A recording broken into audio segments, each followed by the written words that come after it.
केवळ मनुष्यालाच सतत ही निवड करावी लागते. कर्म करण्याची निवड ही सतत करावी लागते. कुठलं कर्म करावं आणि कुठलं करू नये, करावे की करू नये, सतत निवड करावी लागते. कारण इतर प्राण्यांना हा प्रश्न नाही आहे.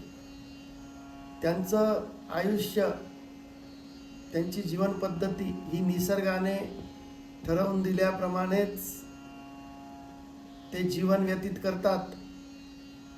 त्यात कोणताही बदल करू शकत नाही. त्यांच्याकडे ती क्षमता नाही, बौद्धिक क्षमता.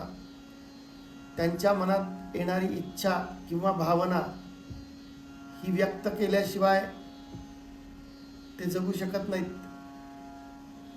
ते व्यक्त करतातच. ते